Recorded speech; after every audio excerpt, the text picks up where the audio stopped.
Good evening, everybody. Welcome to Hey Eintracht Frankfurt, the Bundesliga podcast covering everything about Eintracht Frankfurt, the best club in the world. Give us a follow on Spotify, Instagram, Twitter, X, any social media, you name it. Subscribe to our Spotify or YouTube rather. That definitely helps us out a lot. I'm here with my name is Matt. I am from New York. I am here with my big buddy, big friend, John from DC. I don't even know why I said that. I'm much taller than you. Yeah, you are a lot taller than me.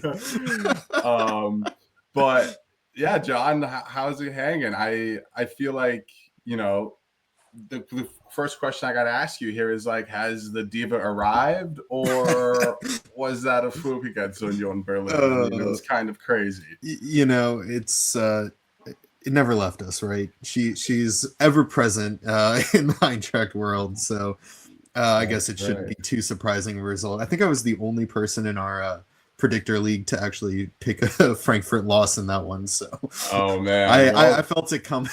Unfortunately, good job on your end here. But before we get to Union, obviously we had a full week of emotions, full week of Frankfurt stuff. So we'll get everything Frankfurt going from Galatasaray, Union, the Frauen, and then obviously we're going to start, previewing the next games coming up this weekend because obviously it's mid-September. We are full swing, folks. So yeah, I mean, John, I guess we'll kind of start off there. Back in the Champions League, boys are doing, feeling great. Champions League anthem is going everywhere. I mean, pretty much the whole team's debut in the Champions League, which is just kind of nuts to think. And I don't know if you have how you feel, but I feel like this was the weirdest 5-1 win I've ever been a part of. I would certainly agree with that one. The atmosphere in the stadium was absolutely incredible there to begin with. A really nice display with the streamers all around the building, feeling good. And then Galatasaray go up in the 8th minute, and it's like, oh shit, here we go again. But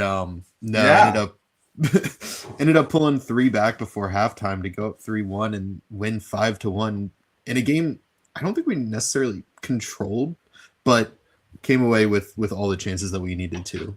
So. That's exactly how I felt. I mean, I felt like it was boys against men for the first, first 40 minutes, I would say, or first 45 before everything went crazy. So I guess we'll just kind of start up with the lineups here.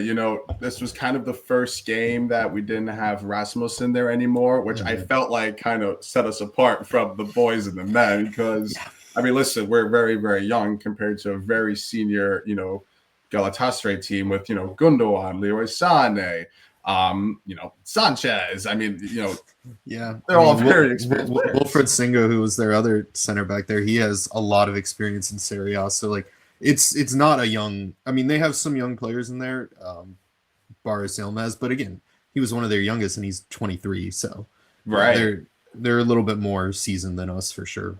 But listen, we somehow came out with the 5-1 game here, and just kind of a fun stat here. I know now that officially it's been like 2 own goals, even though I still feel like there's 3 own goals for us.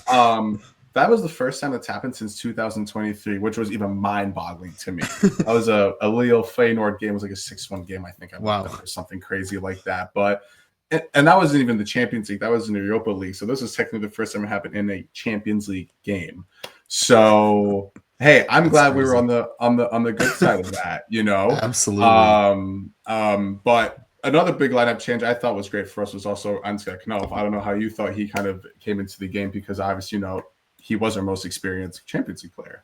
Yeah, for sure. I was a little bit surprised, at the start of the season to see Bahoya getting the league starts over him. And then we go into Europe. Obviously, Knauf is an absolute hero from the Europa League run and has experience in the Champions League with us. So I was not surprised to see him in there. And I think that was a good move from Dino to put him in. He played pretty decently, I felt, overall, and was ultimately rewarded with a goal. So yeah, I think that was a nice move. Yeah, no, I agree. I mean, that's kind of talking to him in the first half, and we've been kind of touching upon it, boys against men there and everything. But I feel like the biggest thing I can touch on is Can Uzon lighting up whatever that happens, whatever that was in the 45th minute. I mean, that was a great turn, great banger. Obviously, nothing that can go there. I mean, Chan Wuzon is $1 million, $100 million, which I'll get to, later on. But man, that was oddly, satisfyingly weird. Yeah, he is. He's just playing with an extreme confidence level. I mean, like you said, the turn and the shot were just perfection, and that put us up 2-1. And after that point, it was like, I mean, obviously we scored a couple minutes later to make it 3-1 going in at a half, and it's like, all right, I don't think we're gonna give it up at this point, just because it felt like all the momentum was in our favor at that point, and that was very much thanks to Chan Wuzon, just with an absolute moment of brilliance. I agree, because like those first 40 minutes, I just was sitting there in the chair. Like there was I think there was 1 or 2 chances where Johnny had, an open net and he completely whiffed on the ball. And I was like, this is one of those nights where it's just not for us. And then somehow it all came to fruition right at the end of the first half. And I feel like that's always the most perfect time to score at any time in the game, especially when you're down, because it's such a big momentum shift. Because absolutely, takes so much air out of the opponent's side of things, especially a Galatasaray team. I don't know if you've been I don't know if this guy has been on your Twitter feed at all, but there's this German guy who lives in Frankfurt, but he's Turkish. He's a diehard Galatasaray fan, and he was just screaming about just like, are you like kidding me? Like, this is like everything against Galatasaray. Like, this shouldn't happen. Like, fire the coach and everything like that. And then made a weird turn saying how like the Turkish team didn't appreciate Chan Wuzon, but I don't know if you've seen that guy. Yeah, I haven't seen him, but I've seen a lot of social media activity from Galatasaray fans. Most of them with relatively similar statements. I know, like looking at Chan Wuzon's Instagram comments after he posted an apology for doing the like shush sign after scoring. There were some people in there like, oh fuck you, like you should respect Gala, and then others were in there saying, oh, Montella needs to play you for the national team and all that kind of stuff. So it's a very passionate and interesting is the nice word I'll say about their fan base. Right.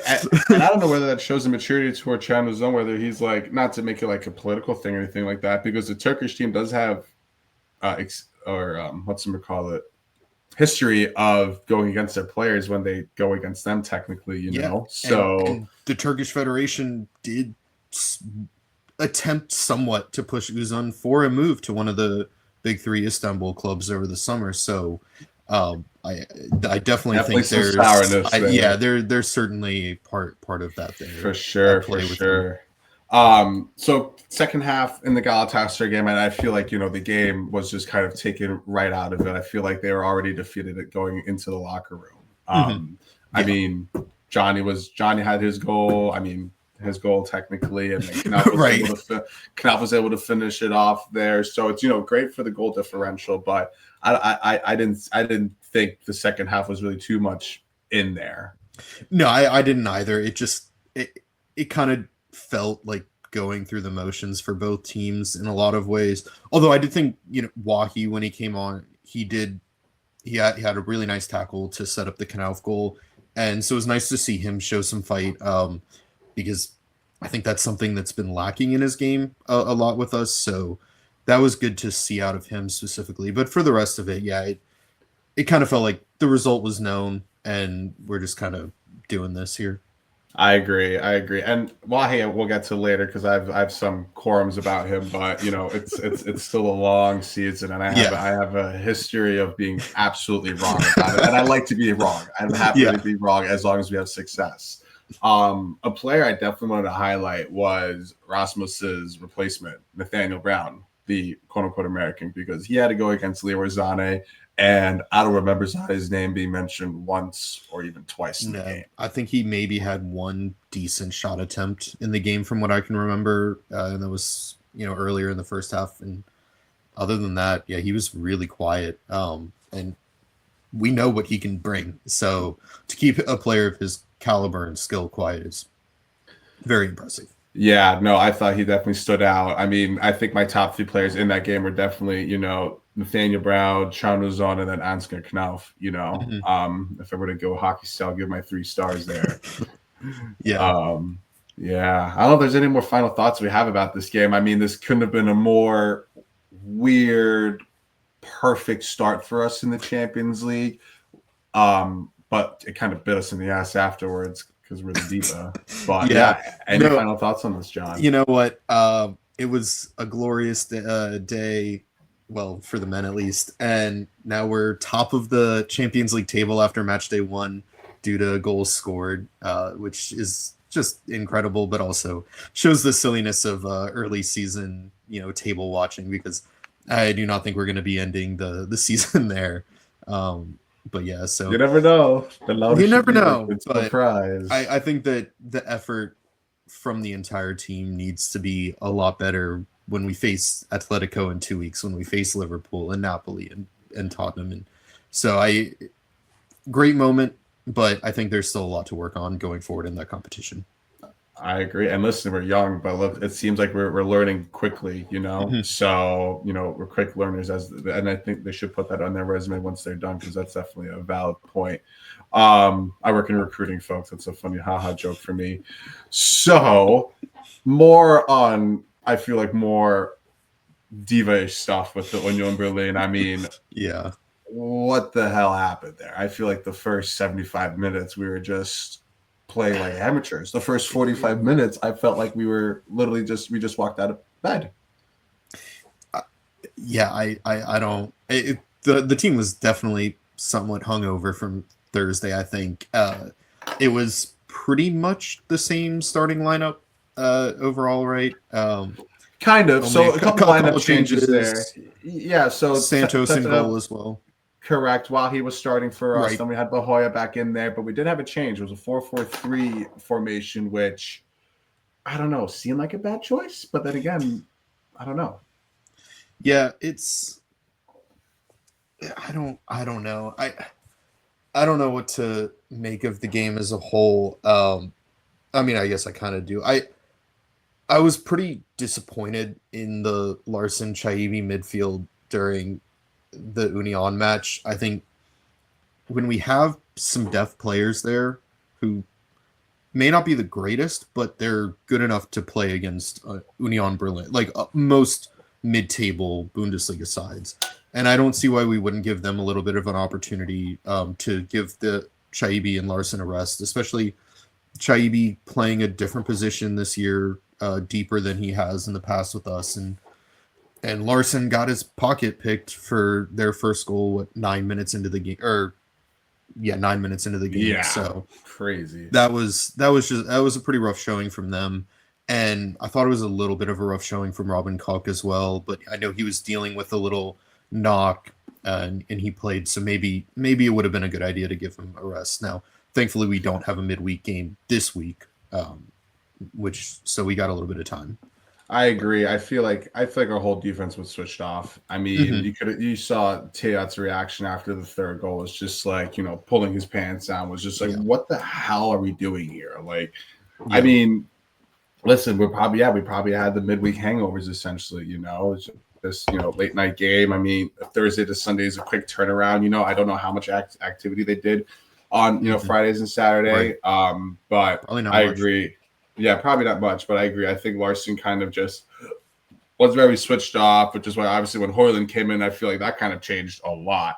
I mean, we can kind of just skip over the first half because there's really not much to talk about in the first half. I mean, Nathaniel's ground goal was good. Yeah, it was nice to get that goal back before halftime. It's like, all right, this gives us a little something. We're still down, but we're back in this game. We're not completely out of it, and that went away pretty quickly, unfortunately.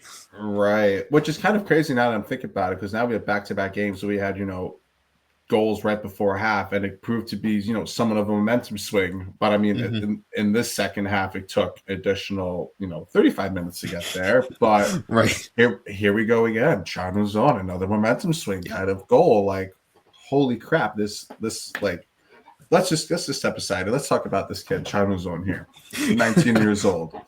Got him for what, 5 million, 9 million from Nuremberg? No. It was closer to 15 million. Oh, 15 million. Okay. It was I think it was 12. I don't have transfer market pulled up right now, but it was a bit more expensive signing, for us relative to what we had done in the past. But again, I mean, this dude was lighting it up for Nuremberg in this Vita Liga, and you knew at the very least, as a 17-year-old. Right, exactly. Like a very, very young player. He had the talent. Many teams were after him, and we were able to get that deal done. And what a move! I would not be shocked if he goes up for 100 million by the end of the year. I mean, if he continues to have continue scoring in the Champions, if he continues the scoring run that he's on right now, because he's at what, 4 goals in 3 games, 5 goals in 4 games, like I think the only game he didn't score in was the Pokal match. Yeah, literally. So, and it's crazy because you can tell like he doesn't look like a 19-year-old when he's on the field. No. Like he stands out when he's on the ball. He turns right, faces the goal, ready to shoot if he has to, and he has a fucking boot, man. Oh my gosh, yeah. So like, God, like he's really calm on the ball too, which I don't think we have a lot of that in our squad. Mario Götze would be another one, but he's not playing yet. He's still out injured, and it's something I wish I would see from Hugo Larsson in that midfield, where I just wish he had a little bit more composure on himself, to be that midfield engine to help move the ball up to a player like Uzun to get great scoring chances. So right. I feel like he needs to pick up with Scheibe as well, because Scheibe I feel like is very cool, calm, and collected. Who I also felt like was pretty switched off during the Union game.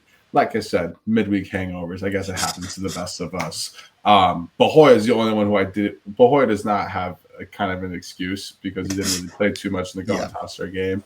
But Wahi, man, let's talk about him for a second here. Kind of an expensive disappointment. Yeah, I didn't like the signing at the time at all, really, especially for the price. I mean, same.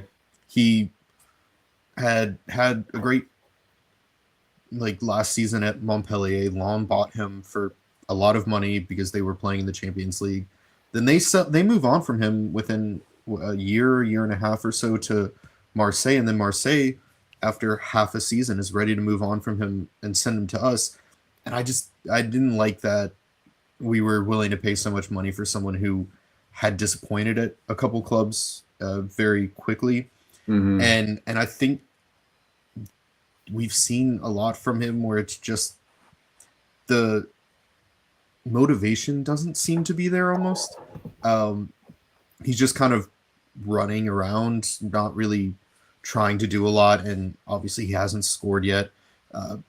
Part of that is he wasn't getting a ton of playing time as the season went on last year, but still it's disappointing to see someone who was brought in as a club record transfer to not score a goal in over half a season. So or get consistent starting minutes at the same time, So listen, I'm not ready to write him off because obviously, I believe in Kusha. He's obviously been crafting a great team here.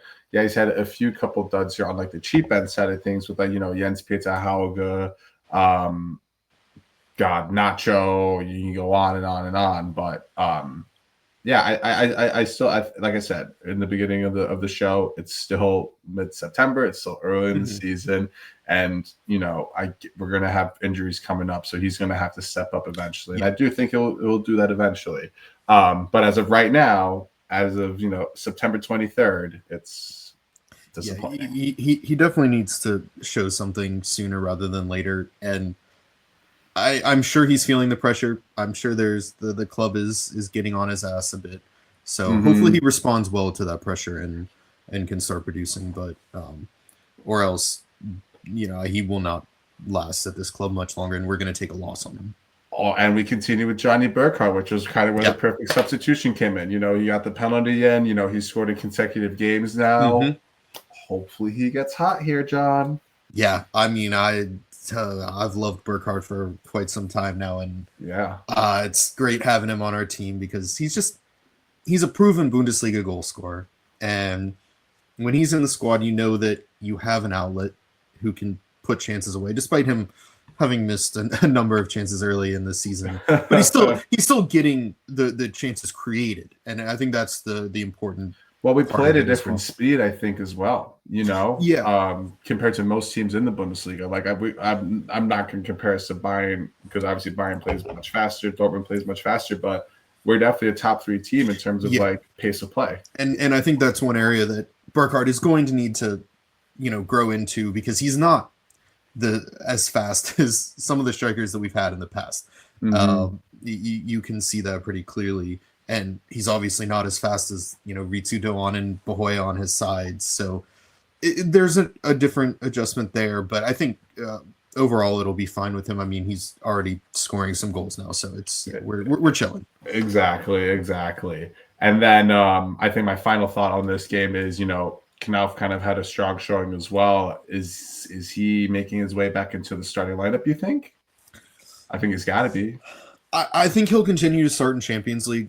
I think that because of how Bahoya showed out through the first couple games of the Bundesliga season, that he's probably going to continue to get league starts for the time being. And as we have more of these 2 match weeks, and both of them, one of them will start one of them will be on the bench, and it'll be swapped for, league to Europe, and we'll see who kind of comes out on top through that and who becomes the consistent starters as the season goes on.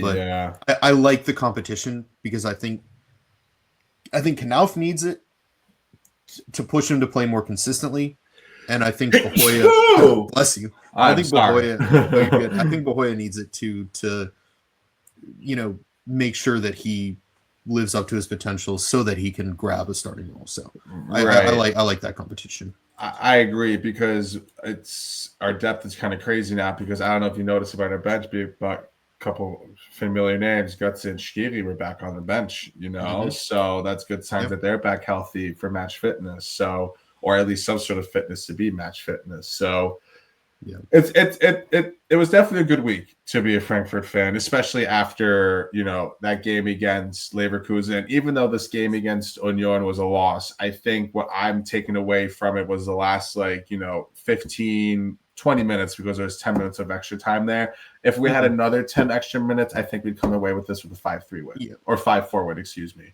Yeah, I was a little disappointed that we weren't able to take advantage of that 10 minutes of stoppage time. No, it's a long time when we had grown back into the game. We're playing well, and man, we would have been first for 10 minutes for a day. But no, it would have been nice to just get a tying goal in that and be like, all right, we played like shit, but we were able to get a result. I mean, we didn't play like shit for the entire game. It was just 3/4 of it, and that's enough to lose you a game.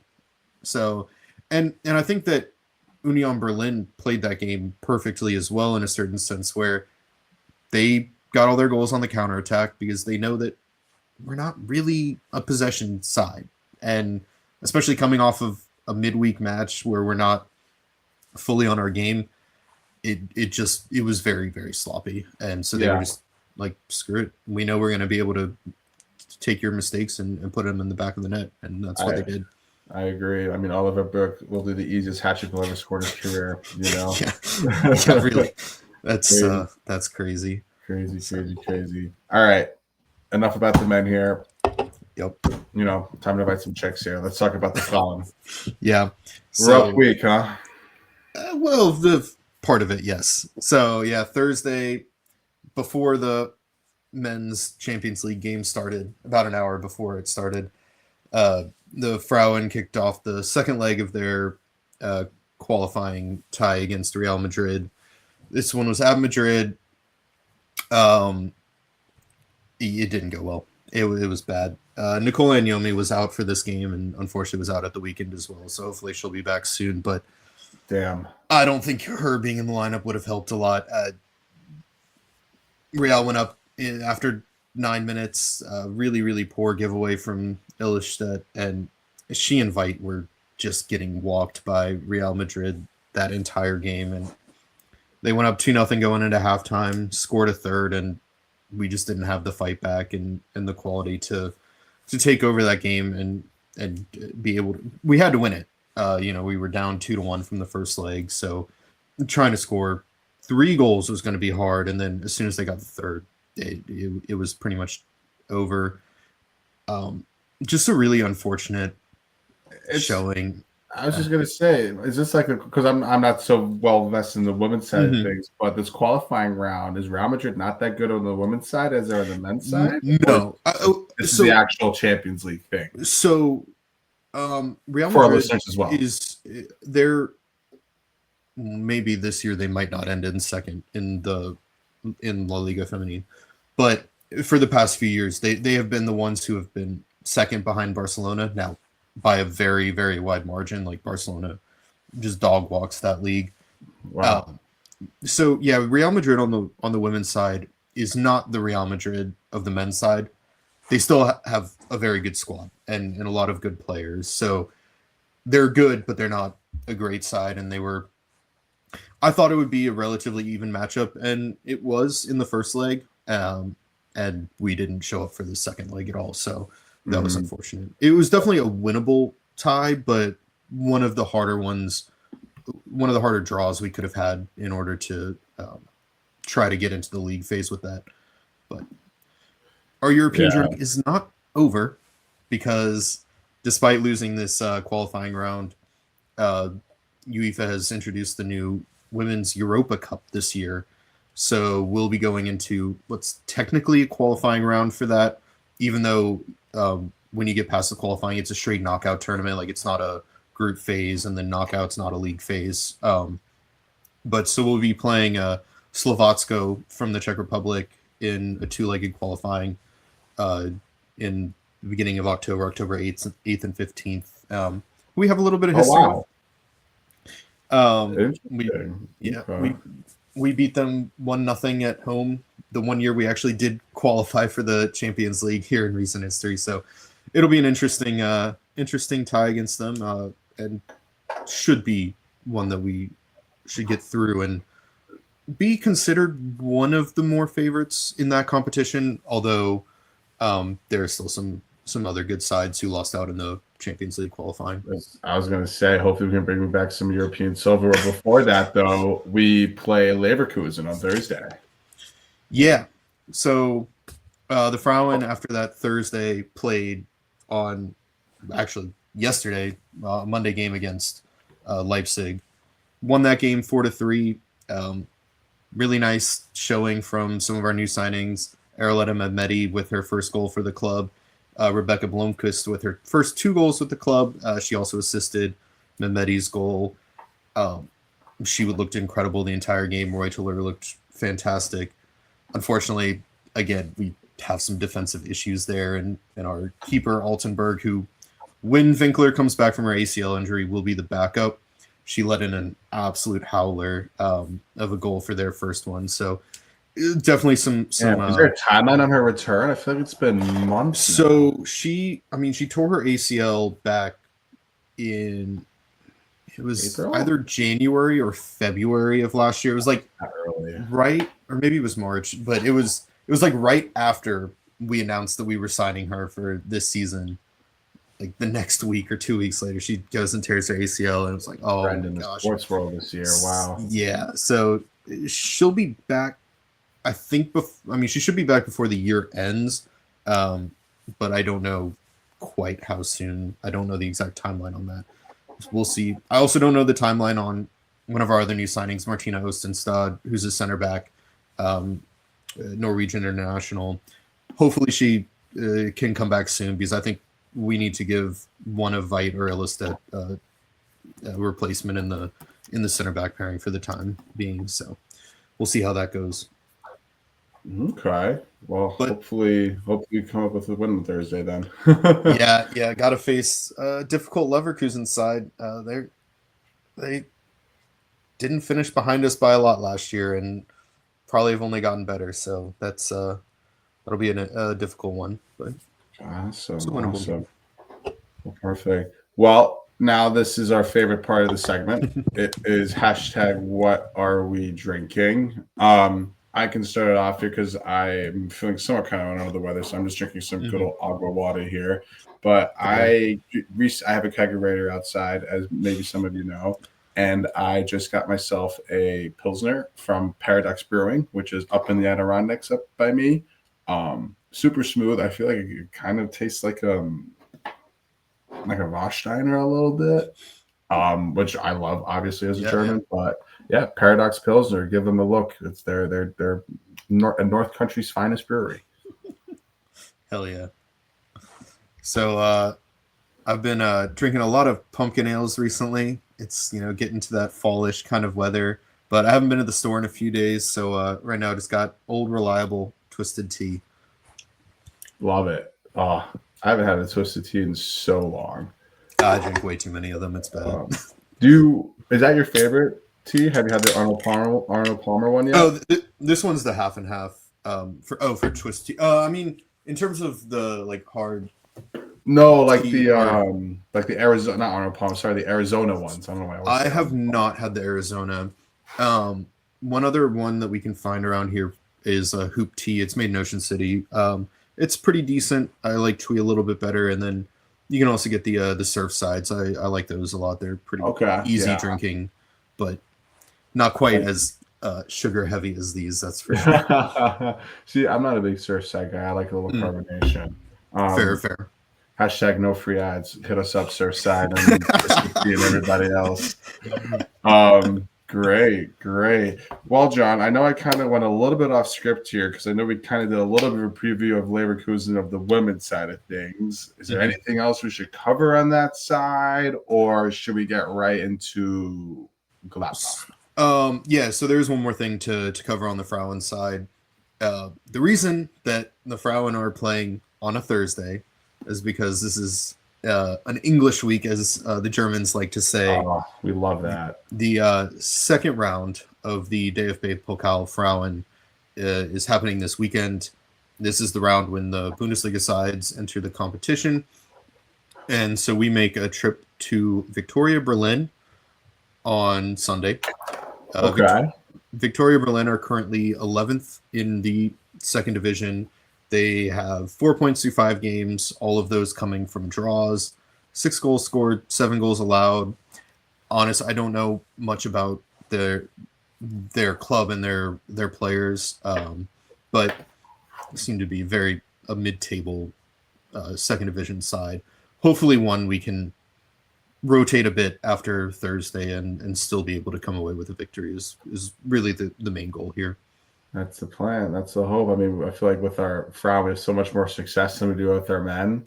I mean, let's step aside. They need to make this more common for us to watch over here. Like, I'd be way more into it if I was able to watch the Frauen, not like an ESPN or something like that, but on legal streaming sources. Yeah, so it's the Frauen are free to watch on DAZN, but they only show one game a day in league play. So if we're playing on a day where Bayern or Wolfsburg are playing, we're not shown. Right. And you cannot access a stream. I think that happened for our game against Hoffenheim, which really could have been the game that they showed because these are two, higher in the table sides in the Frauen Bundesliga. Probably a good thing it wasn't shown given we lost 3-0, but so it would be nice to see that. And I went on to Eintracht TV to see if maybe they had a feed for it, and I couldn't find anything. So yeah, it would be nice to have it more available. And DAZN, while it's free to watch on DAZN, is very annoying and will always consistently try and make you sign up for their subscription, which is way too expensive. I think it's around $20 a month. So if you do log in there, do not subscribe. But it can make it difficult if you haven't already kind of gone past their attempts to make you subscribe in order to watch the game. So yeah. Yep. No, see, that's already too much work right there. So and honestly, I have no idea if our game against Viktoria Berlin on Sunday is being shown anywhere. So I feel like that's something you'll read in the newspaper the next day, or maybe somebody may tweet about it, which is again the problem. That's not fun because then I would like to know stuff about this so I can feel knowledgeable when we talk on this show. This is a lovely show. Lovely, John. So let's talk about Mönchengladbach here. I feel like for the people there, long story short, they're a fucking shit show. But new coach, Eugene Polanski's in there. Yep. 0 experience. has experience with the second team of Gladbach. Mhm. First game in charge against Leverkusen, managed a 1-1 tie. How do we feel about going into Gladbach? Because they also lost Kastrup for a couple months, which is that's big right. loss. Yeah, because he was looking really good in their midfield. I mean, he was talk about another Nuremberg player that can go on to do things. You know, him. Obviously, we had Nathaniel Brown along with who's in there, and but yeah. So I think that Seoane really was the big problem at Gladbach. Their side is good enough to compete for a European place at the end of the day. And they looked a lot better already, just one game in. Now, Leverkusen also looked a lot better one game in against us, and then I forget how their Champions League match went, but they tied it 2-2 in the last minute. That's right. Right, exactly. Yeah, they drew that, and they drew this one with a stoppage time tying goal for Gladbach. So it'll be interesting to see how Gladbach do after a little bit more time training with Polanski. Kleindienst is still out, so that in itself gives us, the upper edge in this game. He is such a massive part of their team, and obviously the hope now that Seoane is gone is that they will not be as reliant on him, because they do have some other decent players. But I'm intrigued. I'm honestly a little bit more intrigued by what Gladbach is going to bring, more so than what we're going to bring, just because I think we know what we are. We know who's going to play, how we're going to play, and I think that we should be able to take advantage of them. I think it's a winnable game.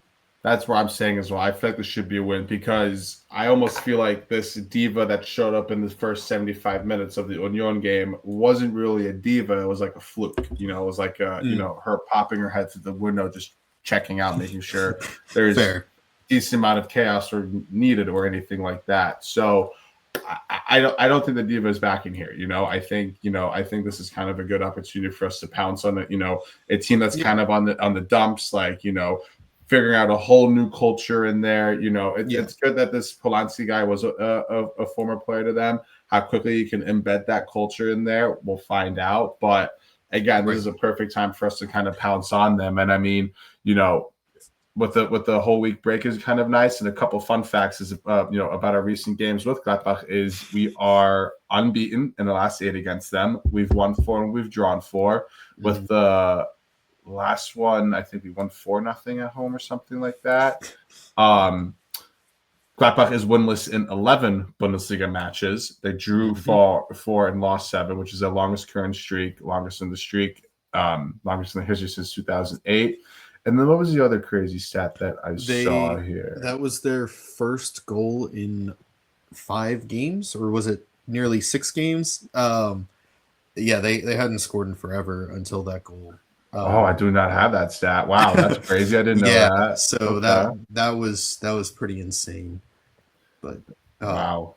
So winnable for us then. Yeah, winnable for us. So what are you expecting in this game? Because I mean, obviously, we're winning here. Are there any lineup changes that you expect? Are you looking for Götze and Skiri to come back to get their fitness back? Are you looking for Bahoya back in there? Are you looking for Knauf to start? What are your thoughts here, John? Yeah, I think that we'll see Bahoya start again in the league, just because we've got the next Champions League match after that that I think Knauf will start. We'll see. Maybe I'm wrong and the rotation goes the other way, but I would expect to see Bahoya back in there. I don't think we're going to see Skiri or Götze start in this match. I wouldn't be surprised to see Skiri come on. I think he came on for a very brief appearance against Galatasaray, if I'm not mistaken, but very, very brief. Or maybe that was against Union Berlin, and I'm just getting my games confused. But I don't expect Dino to change a lot. It was Galatasaray. Okay, yeah. I don't expect Dino to change a lot. This week we don't have to deal with a midweek game. It'll give players time to rest up a little bit. hopefully reflect on what they did wrong against Union Berlin, and hopefully Coke, whatever he's dealing with is a lot better come Saturday or Sunday. Saturday. Yeah, Saturday.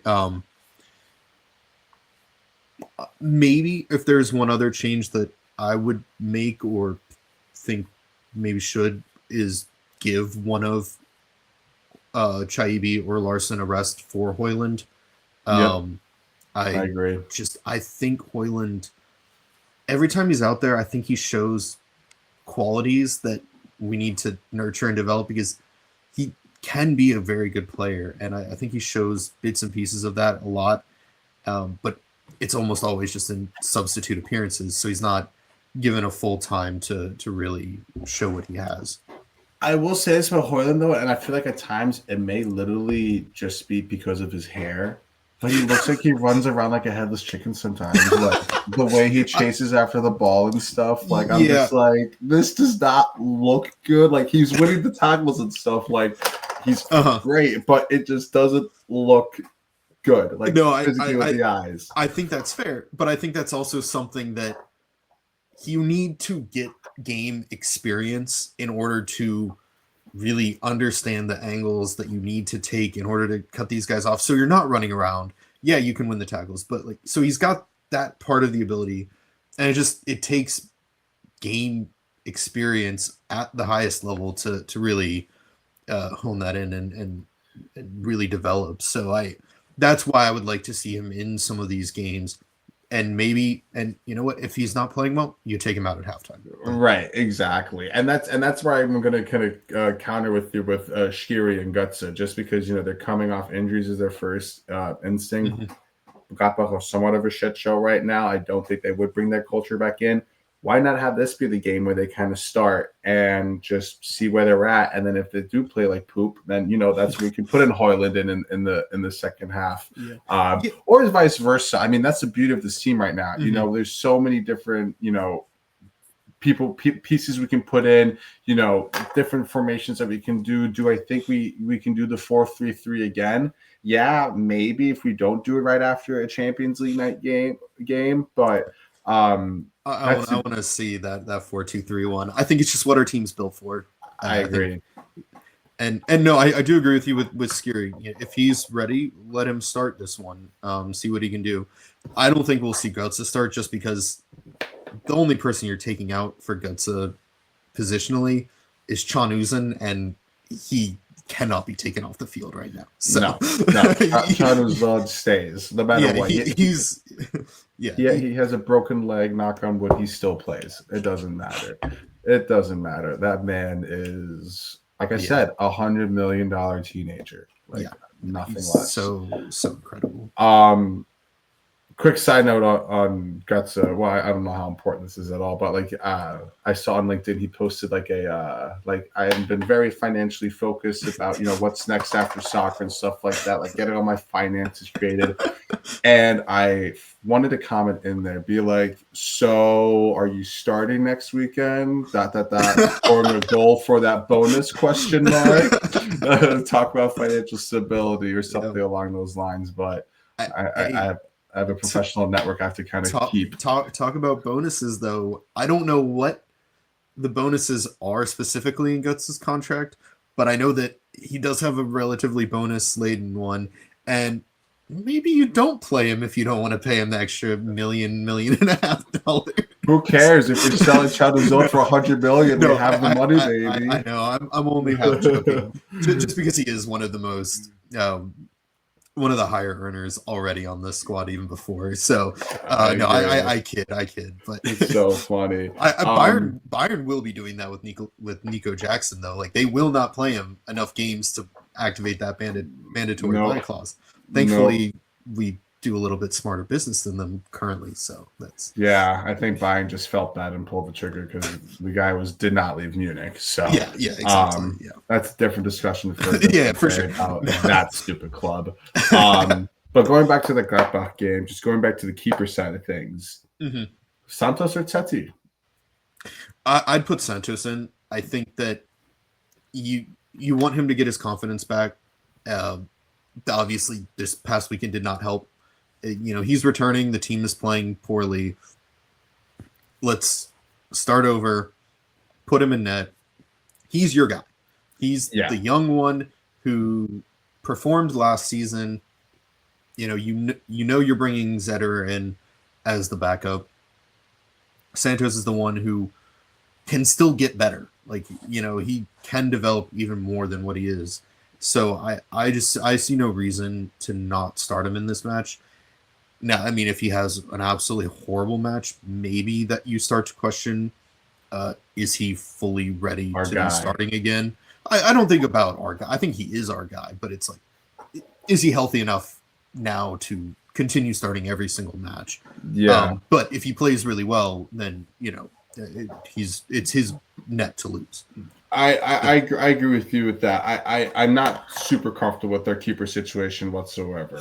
I'm just going to be like point blank with that. I will say though, Santos in those last 15 minutes or so, where he made that one-on-one save on, I think it was Oliver Burke or Illich, towards the end of the half, and then came out right in the midfield when they're about to break out after we had a corner kick. So Santos definitely gave me a little bit more cushion in that. I do agree with you, though. I do think we need to continue with Santos just because there were a couple shots in that Galatasaray game and even that Leverkusen game that Seti faced that he couldn't really control, the hard dip shots that kind of come right towards your chest. He couldn't keep the ball on him. It was always pushing out to the side of the net or, flicking it over the goal for a corner kick. So I agree with you. I definitely think Santos would be there. I do want to continue his confidence. He was also, I feel like, not as crazy in this game as he was his last time outing, because I feel like I don't remember who we played against. I feel like it was against Dortmund or something like that when he got injured and he still played. God, he was reckless. And he didn't seem that reckless this game. Yeah, I think that was the Tottenham game, right? Where he got correct. Yeah, where he gave away the penalty and all that. So, and he did that a couple times last season for sure. But I still think his overall body of work last season was solid, and especially for a guy who was not planning to be a starter last season at any point, but had to fill in for Kevin Trapp when he was having his back issues. So I think Zetterer has done fine enough as, a short-term replacement. But you gotta roll with Santos if he's fully healthy. Yep, I agree. And I feel like Santos is a little bit better on his feet than Seti is. Yeah. So, and we're going to need that if we're going to keep possessing the ball and keep playing out of the back like we do, which, obviously is a winning method right now. Final predictions against Gladbach. Any scores? Any scorers? I am serious now with I'm not picking a victory for us anymore because it has not worked out very well for me this season and near the end of last season. So I'll go here with a 2-2 draw. I hope for a better result, but give me. Oh man. Now the question is Burkhardt or Wahi going to start? I assume Burkhardt starts. I would say Burkhardt. This is your non-prediction prediction. Right. Well, no. Yeah. I mean, this is just saying who I think is going to score in the 2-2 draw. Correct. No, so yeah, no, I think Burkhardt maybe continues this form. It'd be nice to see that. And then, how can you not pick Chanuzen as a goal scorer? I know it's too much. So it's crazy. I will say this for the people: if they want to tally any bets, Chanuzen has been on a 3-game streak where he's gotten 2 shots or more on target, and that is usually between plus 300 and plus 400. So $5, you win 30. So it's kind of a winner. He usually does it in the first fucking half. So sure. That's for the people. But yeah, man, I think even if we have Wahi come in and then Wahi doesn't perform, and then we have Burkhardt coming back into the second half, I still think we come away with like a 3-0 win, maybe even a 3-1. I feel like every time I predict a clean sheet here, it just completely goes up terribly. Right. So my official prediction is 3-1, but my non-prediction prediction is 3-0 boys. So, but But yeah, man, it was definitely a good week. Hopefully we can kind of continue this, trend as well. Like I said, even though it was a loss, I feel like the Diva didn't fully show up, and I feel like I'm not scared of the Diva showing up again against Gladbach. No, I'll be scared the deeper into the Champions League season that we get. What happens then? But for right now, it was warning shots for sure.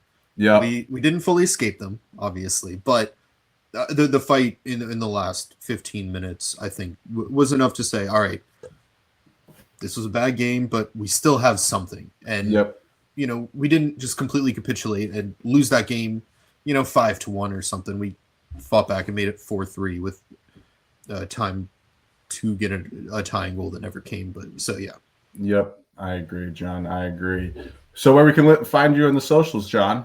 Yeah, you can find me on Blue Sky at johnben.bsky.social or on Instagram at johnben33.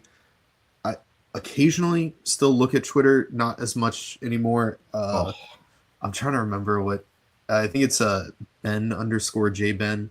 I pretty much mostly go on there to look at the group chat from like my frat bros from college. Like we have like a 30-person chat in there, so that's mostly what I use it for these Twitter's days. My sports news source, man. I get everything from Twitter. It's it used to be a constant addiction of mine for sure, but I feel like every time I go on there I just see more and more Fabrizio Romano tweets without me wanting to, and it just is like, all right, come on, that's enough, dude. You gotta go with Michel, man. He's awesome, the Frankfurt guy. And that's one of the reasons I was on it more this summer, was to follow guys like Christopher Michel and like Inside Eintracht FFM and different other guys. Yeah, there's the other guy too. What's his fucking name? Oh, it's gonna bother me. I'm gonna remember like 2:00 in the morning. Yeah, I think John, it's this guy. I think I know who you're talking about. But yeah. So having some of those guys who are more tuned into Frankfurt is they're there, so that kind of gotcha. Yeah. Well, you guys can find me on the Twitter or X space at Matt SGENY. You can find me on Instagram at _Wagner8 or somehow in that capacity. I probably never get the right order for that one. But yeah, definitely follow us on the Spotify. Follow us on Instagram, Twitter. Subscribe to our YouTube channel because that definitely helps out a lot potentially. Once we get those million subscribers. And then, auf geht's Eintracht. Auf geht's. Hey, Eintracht Frankfurt, schalalalalalala. Hey,